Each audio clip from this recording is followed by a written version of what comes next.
അപ്പൊ എല്ലാവർക്കും ഹൃദയം നിറഞ്ഞ ഓണാശംസകൾ പറഞ്ഞുകൊണ്ട് ദി കോൺജറിംഗ് റിറ്റ്സ് മൂവി റിവ്യൂമായിട്ട് ട്വിൻസ് വ്ലോഗ് ബൈ അബി കൃഷ്ണയുടെ പുതിയ വീഡിയോയിലേക്ക് എല്ലാവർക്കും സ്വാഗതം.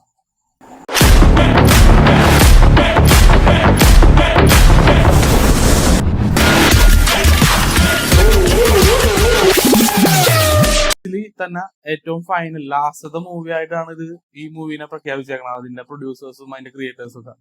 അങ്ങനെ എനിക്ക് ഭയങ്കര എക്സ്പെക്ടേഷനോടുകൂടി തന്നെയാണ് എല്ലാ പ്രേക്ഷകരും കാത്തിരുന്നത്. പ്രത്യേകിച്ച് കോൺജറിംഗ് 1 and 2 ആരും മറക്കില്ല ആ പടങ്ങളൊന്നും.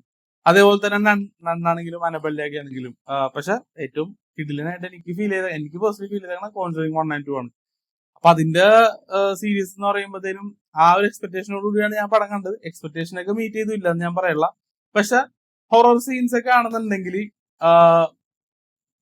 മറ്റേ പഴയ മൂവീസ് ആയിട്ട് കമ്പയർ ചെയ്യുമ്പോ കമ്പാരിറ്റീവ്ലി കുറവായിരുന്നു ഹൊറർ സീൻസ്. നമ്മ അങ്ങനെ ഭയങ്കരമായിട്ട് ജംപ് സ്കെയറിങ് പോലാന്നുണ്ടെങ്കിൽ ശരിക്കും ആ നെഗറ്റീവ് എനർജീനെ നമ്മളെ കാണിച്ചിട്ടൊന്നും അല്ല. ഇരുട്ടത്ത് തന്നെ ഒരു പാരാനോർമൽ ആക്ടിവിറ്റി നടക്കേണ്ട ഒരു വീട്ടിൽ എങ്ങനെയൊക്കെ ഉണ്ടാവും അത് അങ്ങനെയൊക്കെയാണെന്നുള്ള സെറ്റപ്പിലാണ് അത് കാണിച്ചേക്കണത്. പ്രത്യേകിച്ച് ഇതൊരു റിയൽ ഇൻസിഡന്റ് ബേസ്ഡ് ആണല്ലോ. അപ്പൊ അത് അധികം സിനിമാറ്റിക് എലമെന്റ്സ് ഒന്നും കയറ്റാണ്ട് എങ്ങനെയാണോ അവരത് ഫീൽ ചെയ്തത് അത് അങ്ങനെ തന്നെ തിയേറ്ററിൽ നമുക്ക് കണ്ട് ഫീൽ ചെയ്യാൻ പറ്റുന്നുണ്ടായിരുന്നു.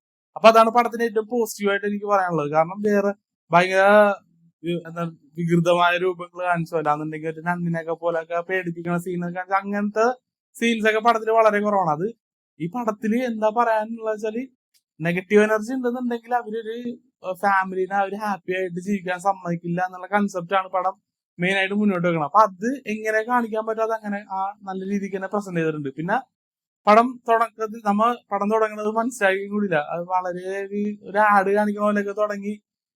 പിന്നെ പയ്യെ ആ ഫാമിലിനെ കാണിച്ച് ആ ഫാമിലിയിലെ പ്രശ്നങ്ങളൊക്കെ കാണിച്ചു തുടങ്ങി. പിന്നെ ഈ നമ്മുടെ മെയിൻ ലീഡ് ക്യാരക്ടേഴ്സിനൊക്കെ പയ്യെ കഥയിലേക്ക് കൊണ്ടുവന്ന് പടം തുടങ്ങി.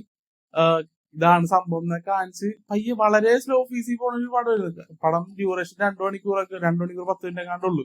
പക്ഷെ നമുക്ക് ബോറടിക്കുന്ന സീനൊന്നുമില്ല. ആ പടം അടിപൊളിയായിട്ട് തന്നെ നമുക്ക് കാണാൻ പറ്റും.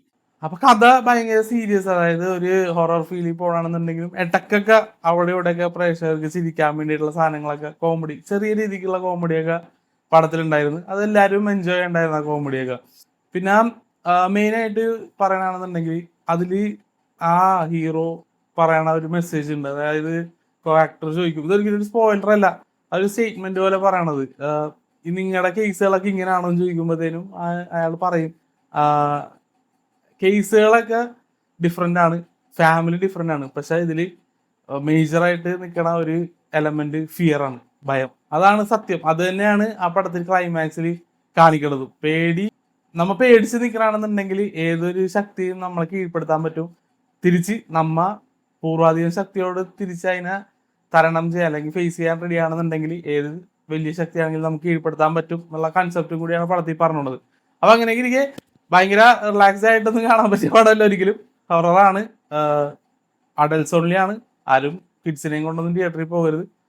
കൺജറിങ് സീരീസ് ഒക്കെ ഇഷ്ടമുള്ള ആളാണെന്നുണ്ടെങ്കിൽ must watch movie. Slow pace ആണ്, പക്ഷെ വേണ്ട എലമെന്റ്സ് എല്ലാം പടത്തിലുണ്ട്.